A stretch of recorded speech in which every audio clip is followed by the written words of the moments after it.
জাতীয় নির্বাচনকে সামনে রেখে জোট গঠনের আলোচনা চলছে রাজনৈতিক দলগুলোর মধ্যে। ফ্যাসিবাদ বিরোধী আন্দোলনের শরিকদের নিয়ে বৃহত্তর জোট গঠন করতে চায় বিএনপি।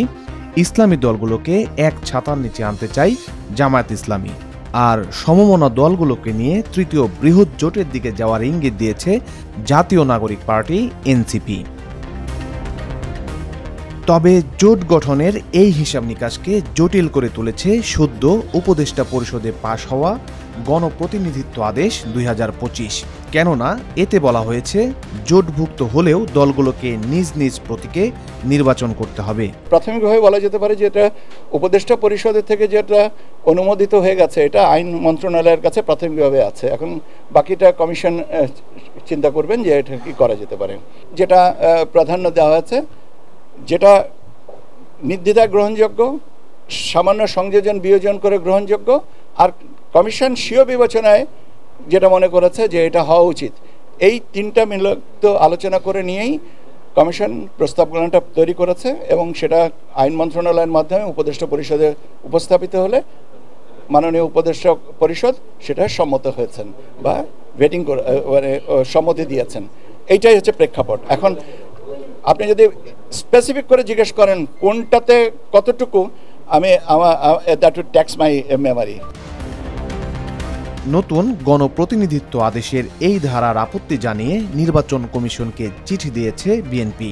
নিজ দলের অথবা জোটের প্রতীক নিয়ে নির্বাচন করা যে কোনো দলের গণতান্ত্রিক অধিকার বলেও মনে করে দলটি। ভোট করতে হবে দলীয় প্রতীকে, এমন নিউজ দেখে আমরা বিস্মিত হয়েছি। বাংলাদেশ জাতীয়তাবাদী দল এই সংশোধনীর সাথে একমত নয় এবং এই সংশোধনী বা পরিবর্তন বিএনপির কাছে গ্রহণযোগ্য নয়। জোট গঠনের মূল উদ্দেশ্য হচ্ছে, আপনারা জানেন,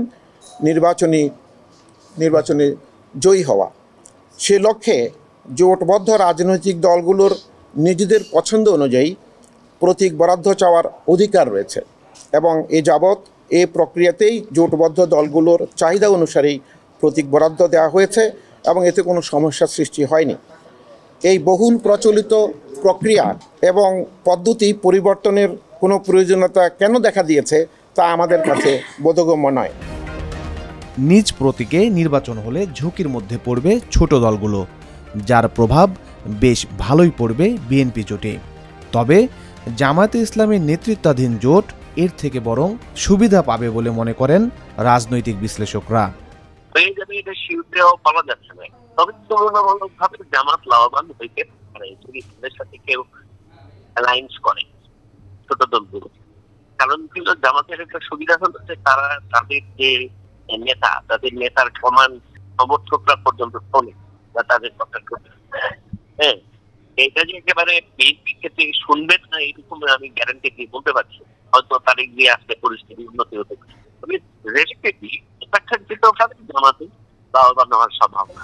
তিনি আরও বলেন, নিজ প্রতীকে নির্বাচন হলে জোটের প্রতি আগ্রহ কমতে পারে রাজনৈতিক দলগুলোর। সেক্ষেত্রে জোট টিকিয়ে রাখতে বড় ধরনের ছাড় দিতে হতে পারে বৃহৎ রাজনৈতিক দলগুলোকে।